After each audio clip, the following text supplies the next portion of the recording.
Before we continue, we'd love for you to subscribe to the Dip Dive podcast channel. Your support helps us grow and create even better content just for you. Thanks for being part of our journey. Hey everyone, welcome back. You ever get that feeling like your office printer just knows when you're up against a deadline? Oh yeah, absolutely. Like it's almost got it out for you. Mm-hmm. We can dive into that today. Yeah. Using this great episode of the Office Chronicles podcast. They did a whole thing on it, and it's so relatable. It's so true. It's like everyone's been there. You know, it's 4:55 p.m. Oh yeah. You've got this super important report. Yeah. Due at 5, and the printer just decides to go haywire. It's unbelievable. It's like they have a sixth sense or something. I know, right? And you're frantically searching for that spare toner, you stashed somewhere. Yes. Convinced that's the only thing stopping you from missing the deadline. Of course. Yeah. But the thing is, it was working fine earlier. Totally. Earlier in the day, no problem. It's like it can sense that panic, that pressure. Exactly. And it's like, okay, now's my time to shine. Yep.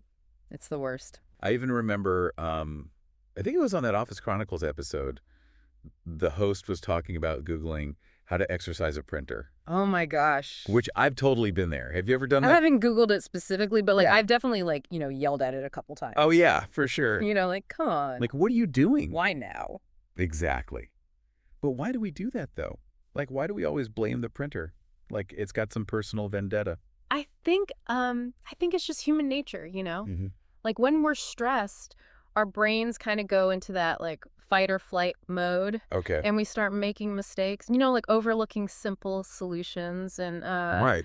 we even start to kind of think of, these inanimate objects as almost evil or they're out to get us. It's true. It's we got to put a face to the frustration. Yeah. Yeah, totally. Even if it's just that blinking error light on the printer. Exactly, yeah. And then there's the whole printer whisperer phenomenon. Oh, yeah, the printer whisperer. That one person in the office who can just walk up to a printer and magically fix it. Yeah, it's like they have some kind of superpower or something. I know. They've got this secret understanding of these machines that the rest of us just don't get. It's pretty amazing. Is it really magic though? Or is it just knowing what to look for?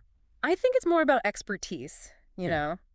What might seem like a really complex problem to someone who doesn't know much about printers Right. could be a super simple fix for someone who does. Okay, that makes sense. For example, a lot of the time when you get that paper jam error message, Uh-huh. all you got to do is open and close the paper tray really firmly. Yeah, sometimes those sensors just need a little nudge to get back on track. Wow, so simple. Yeah. So it's not really magic, then it's more about just knowing those little tricks Exactly, yeah. and paying attention to the basics. Mm-hmm. I like that. Sometimes I feel like we overcomplicate things, Absolutely. It's easy to do. And especially when we're stressed. Oh, yeah, for sure. So maybe our printer woes are less about the machines themselves and more about us. We need to learn to chill out a bit. Definitely. Take a deep breath. Exactly. And maybe learn a little bit more about how these things actually work. Yeah, a little bit of knowledge can go a long way. It's so true. So what do you think? Have you ever had a truly haunted piece of tech? Oh, I'm sure we all have. What about those go-to strategies for dealing with tech frustrations? Especially when you're under pressure and a deadline's looming. Oh, yeah, I want to hear those tips. Share your stories with us. Let's all learn from each other's pain. Until next time, may your prints be clear, your paper jams non-existent, and your deadlines met with ease. Here, here. Catch you later. See ya. Yeah.